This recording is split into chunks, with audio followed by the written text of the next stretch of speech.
We turn to page Lamed. We finish that section, and at the end of that section that we just finished, the Rebbe summarizes and says there are three things that we gain from this whole discussion. One is that once the oil comes into the kelim, it becomes really fully defined as an individual oil, as chesed and gvura. It's no longer bepshitas.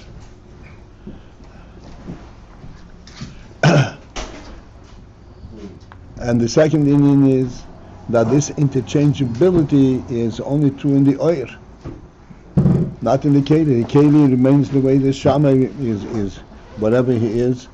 He's kelim, and gilin is whatever he is. And the third inyan that the whole to mobile device. The whole possibility of his chalfus is due to the relationship to the Rav. Right. Sorry.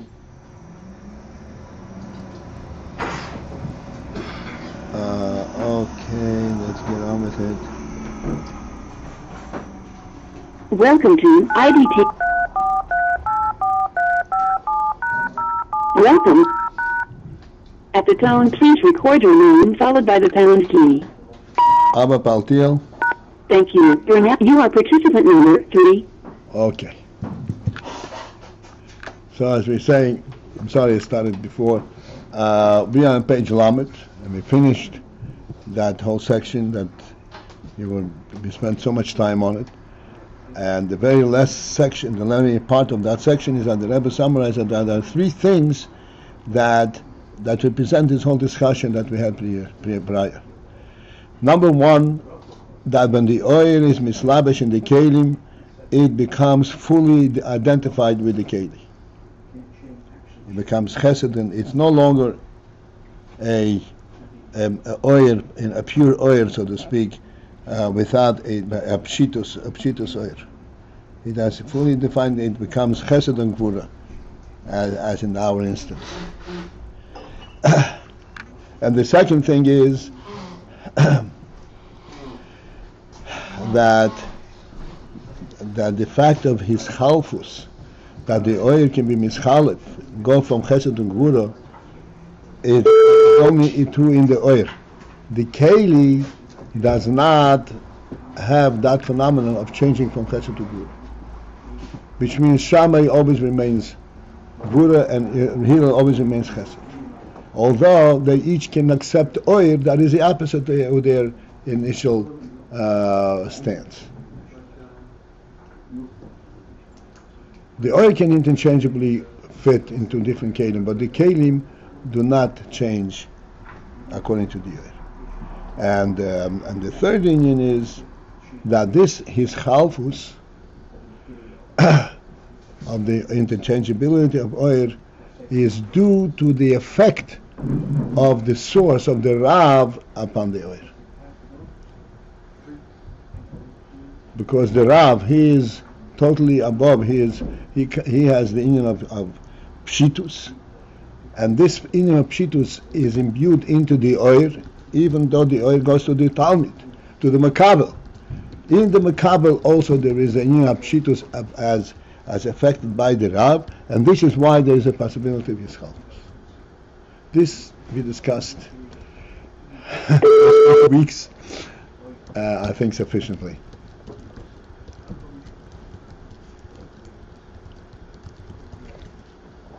And I think last night, I would invite those who missed last night to listen. Last night we had a very clear expose of the union of pshitus and then Ischalkus. There was a shiur last night? There was a shiur. Yeah. Are you on the WhatsApp group? Yeah. Check. Okay. That's what we decided for you, and we decided that even in the morning that it's going to be changed to Wednesday. That's the new regular Right, plan. right. Instead of Thursday, we went to Wednesday. We discussed this plan. I wasn't here at the end of the shoot. Okay. Nothing lost. It's all recorded. And if you need any further explanation, you have the full resource over here. You can't talk to me. No question about it. Okay. Now, Ois Yud Daled on page Lamed.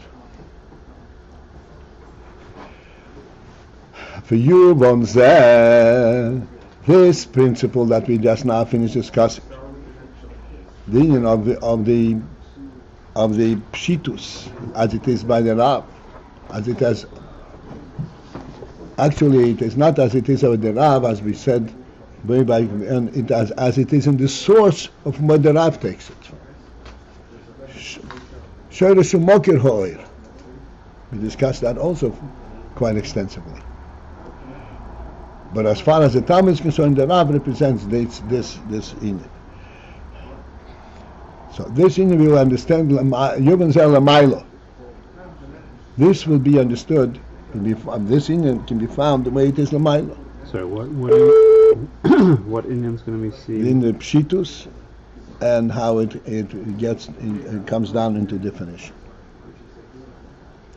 Derech Maimer Azal, based on similar to what the Chazal say, Shtoik Kachol b'machshov. Shtoik means be quiet. Kachol b'machshov.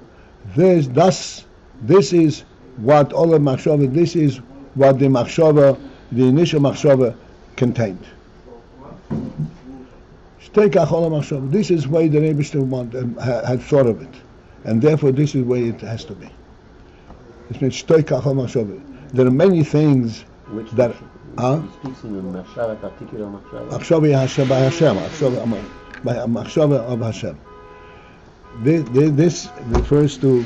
This is a statement that is given in association many times with a very odd and negative, particularly negative effects here in our world. And even not a negative.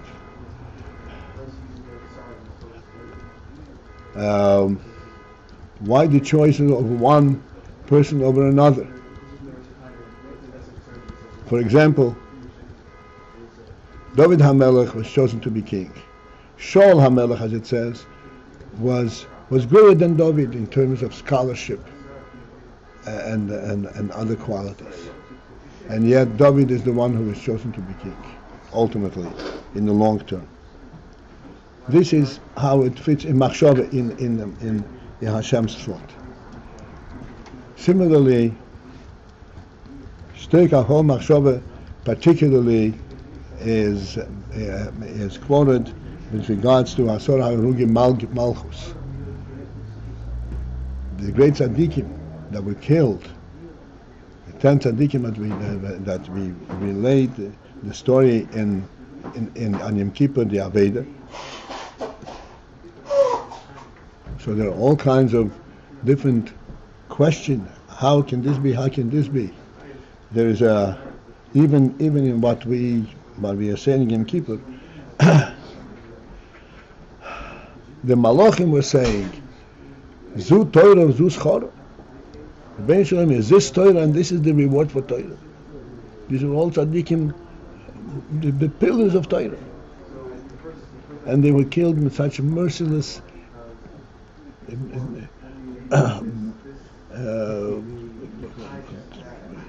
vicious methods. Kachol machshov. Shtoik, be quiet. Do not ask any questions. Kachol machshov. The lechoira mashma. Shtoik means be quiet. Be quiet. The lechoira mashma, where it would seem to imply shein lozek tam klal, that in fact there is no reason for it. This is the way I want it, and stop all questioning.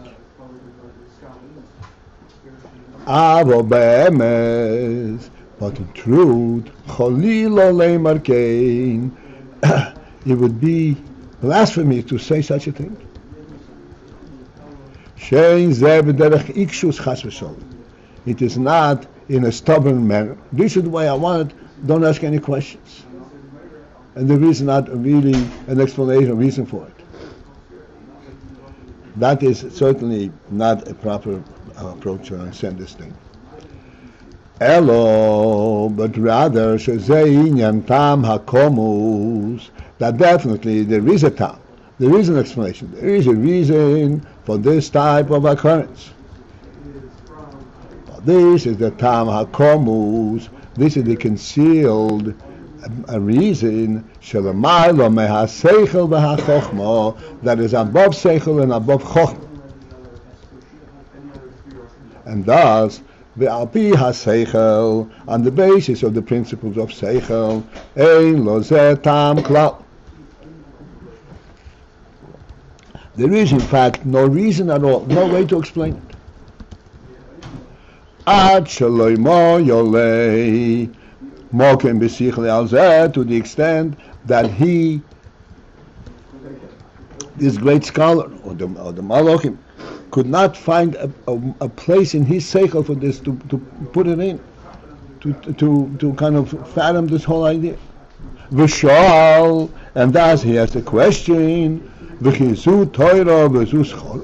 Is this Torah and this is its reward? Seems to be contradictory to everything that we learn.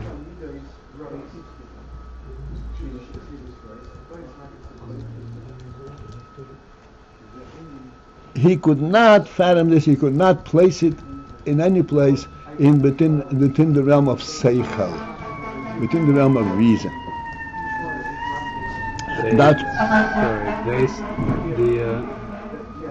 These Chachamim said Zutor. How did they answer? How did they ask? It says right here, "Chizu Torah v'zu schora." Meaning, is this your Torah or is this his Torah? No. Is this Torah and its reward? Okay.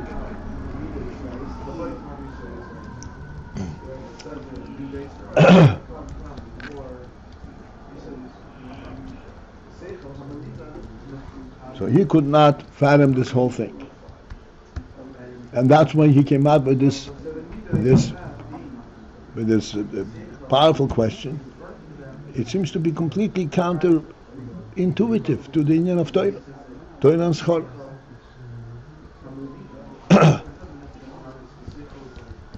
And we answered him, don't even ask a question. Stoik. What does it mean?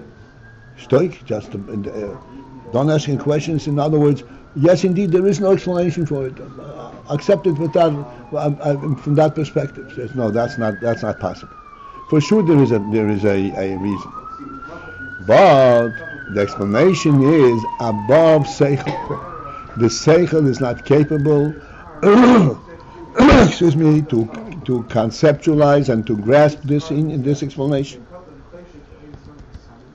This is a tam that's above seichel. In seichel, it has no means of being accepted. V'zehu inyan ha'oyer shel ha'chochma. This is the principle of the oyer of the chochma. K'moi shehu l'mayla mikli ha'chochma. The oyer of chochma, as the oyer, is above the kelim of chochma.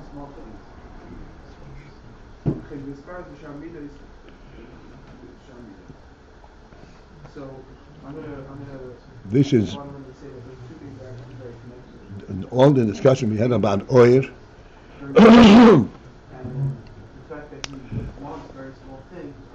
Where the oyer actually explains and justifies a certain phenomenon, but that justification cannot be formulated in a keli form.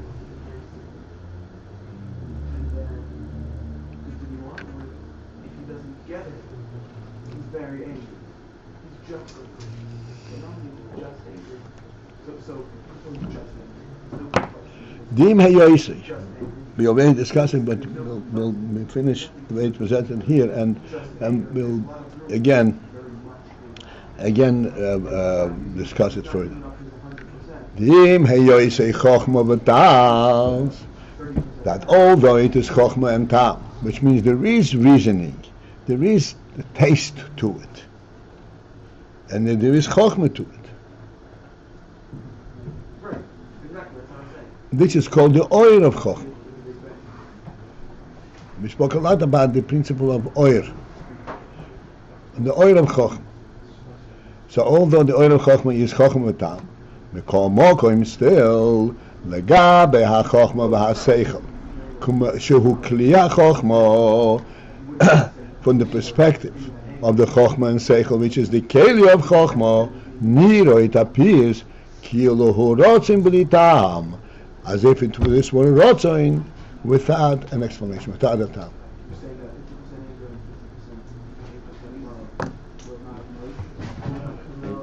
I just looked on the WhatsApp. It was announced yesterday at 4 o'clock because somebody asked on the WhatsApp. You didn't announce it. No, don't get upset.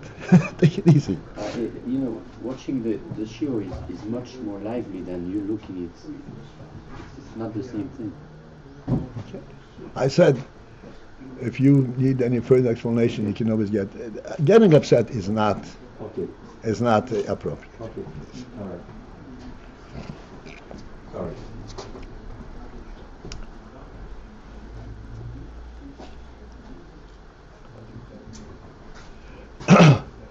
So now we've come to a point where we have to clearly understand the difference of oil and keli.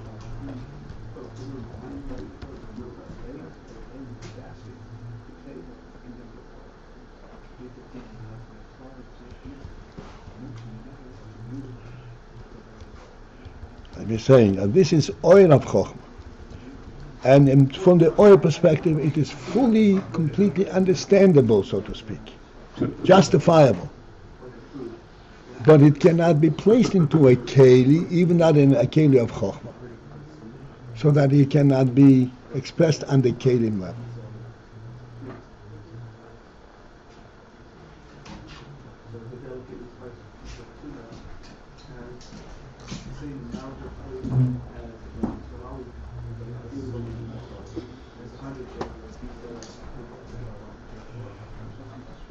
Again, we'll wait to discuss it till we get more or less what is being presented here.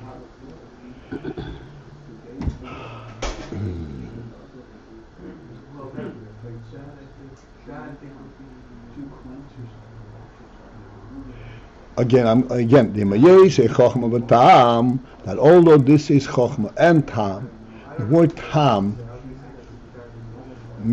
tam literally means taste.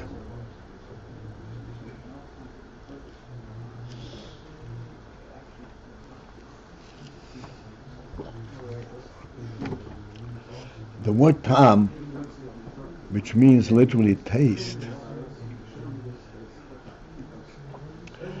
is also used and translated for the principle of reason. However, I would like we should understand that there is a fundamental difference between the word reason and tam and taste. Is it the difference between siba and tam, or tam and taste? No. Tam and word tam is taste, but the reason, we use tam as a reason. The concept of reason is in a different realm. What is the principle of tam versus the principle of reason?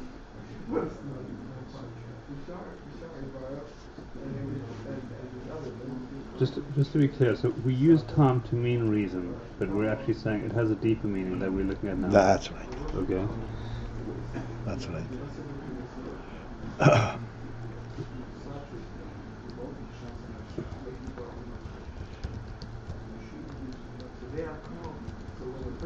Just as in taste, Tam as taste.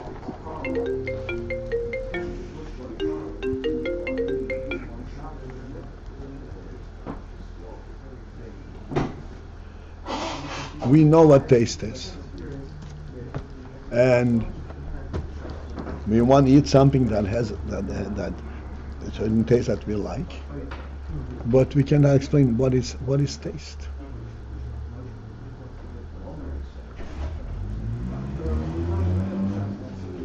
To the extent that that which is tasteful to one is not tasteful to somebody else, to another. Everyone has his own taste, but it's a physical experience.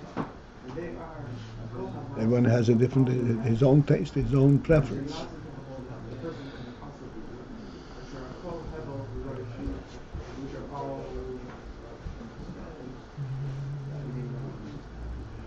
And yet, taste is a distinct experience.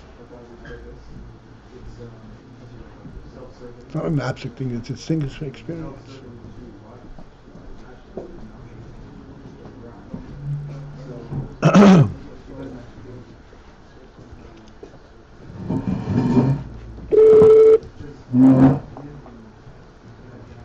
This means that it is experience which is beyond and above being contained, being explained, being expressed.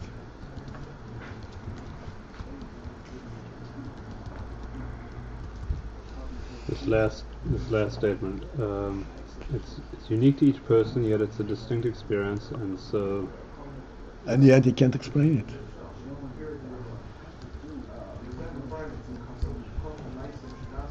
If you were going to entice somebody, eat this, it's very tasty. Can you explain to him what he would experience if he ate it prior to eating it? It's a distinct taste, and you can't express it.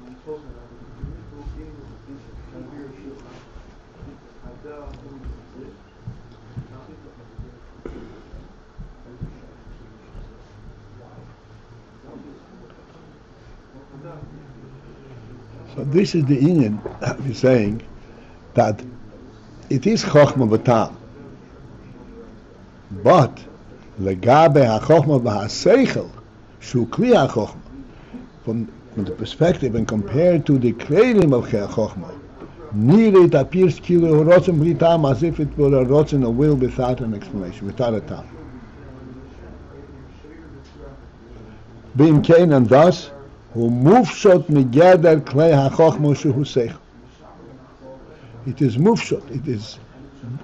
It is free of the definitions and the boundaries of klei ha-chokhmah, the kelim ha-chokhmah. The kelim ha-chokhmah, this is the seichel.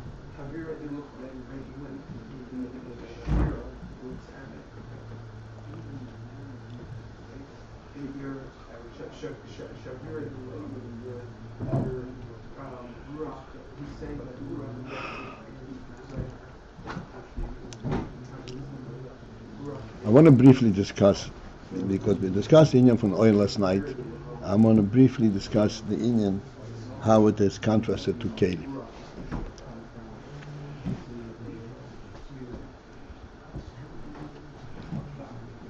We discussed oir, and we said that oir is that which emanates from a higher source, from the original source. That's oir. What is kelim? Kelim is that same oil as it is placed on an outside platform.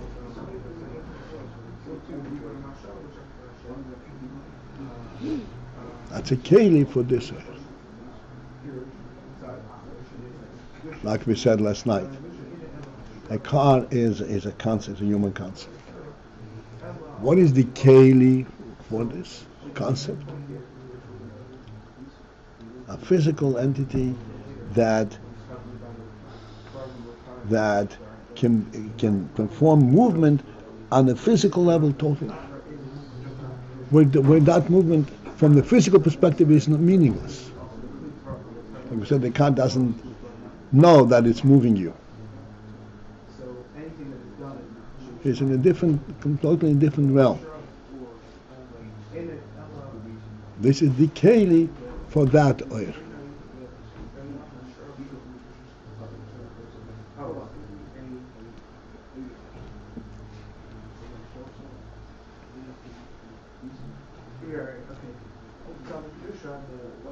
In our experience,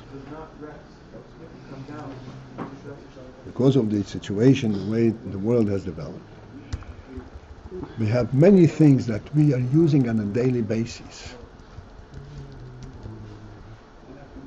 and we do not have a means to explain what it is.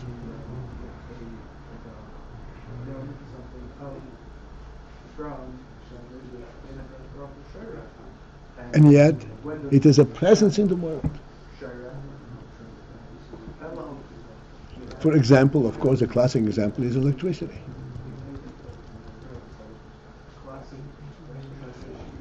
Today, electricity is the building block of everything that we have. And it has been studied and it has been identified in so many different ways that we can use it in a variety, an unlimited variety of ways, of forms. You would think you know what it is, and yet you don't really know what it is. Its essence is not known. The only thing that we found a way to do is to give a keli where this essence is expressed.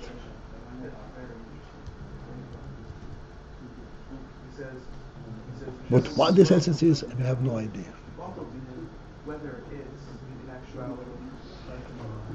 Saying that all the theories and the models of how electricity works and what it is and the electrons and positive and negative, this is all a means to use something that is not comprehended. Doesn't comprehend it. Let me explain to you, let me put it in perspective, okay, before you go to the question.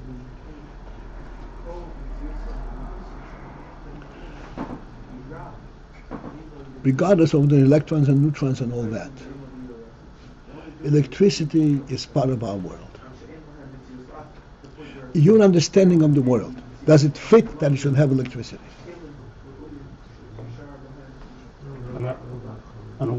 Right, worldly level. Does it make sense that in our world there should be electricity? Right, it makes no sense, right? Telephone, radio, it makes no sense that these things work in the world. On the other hand, it fits so perfectly. It makes every sense. Now that we understand, we don't understand the phenomena in the world that makes it have sense. But we're not, of course, this world is a huge true presence. Right. So it makes sense to be able to talk to somebody on the other side of the world. That's right. Okay, so that part, but that's at a higher level. It doesn't make sense on a practical level. That's what I'm saying. It makes sense from the oil perspective. Right. But from a keli perspective, we cannot understand it. What do you mean by that? We can't understand what it is? What? What do you mean we can't understand what it is? We don't understand what kind of force is it. What makes the electrical pulse work on this, on the keli? And that it does happen, but we don't get it. It's not within the realm of our seichel, even though it's happening in front of our eyes. We know how the keli works, but we don't understand the oil element as it is in the keli.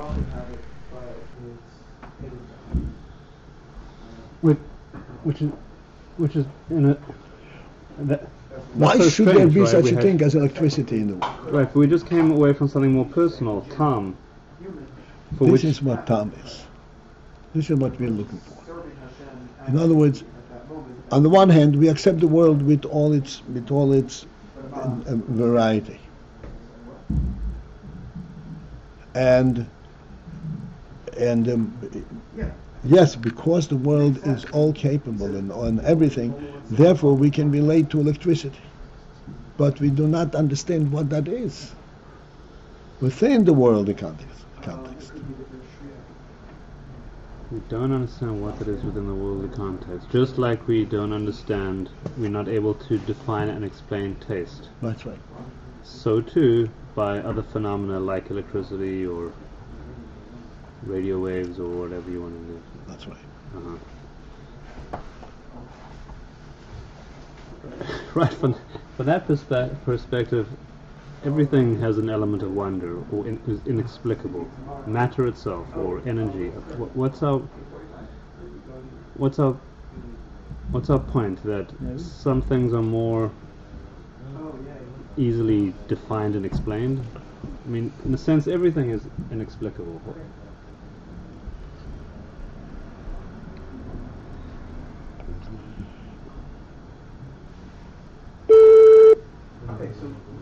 No, we're confusing the term inexplicable. Right. The presence of the world is a miracle.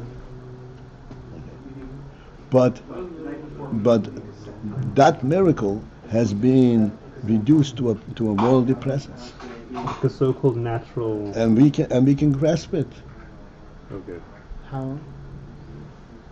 We don't know where it came from, but we know what we have. Laws of physics, things roll down, water settles, fire We know burns. what we have. Electricity, we don't know what we have. Just like in taste, we don't know what we have. Just like in life, we don't know what we have. Right. We experience it. We're having an experience that cannot be quantified or cannot be. We don't know what it is. Seichel is not capable of grasping it. Okay, I think it's quite clear. This. Yes. What is it? This kind of thing, that's poshut, that's mufshet from the kingdom of world, is a direct gift, flow from the source. It's a godly creation. It's a godly element. Life is a godly element in the world.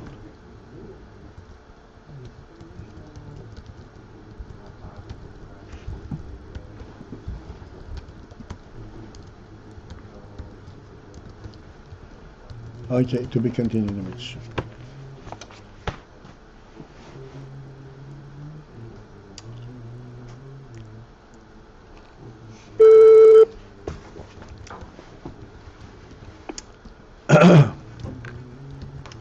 Have a good day.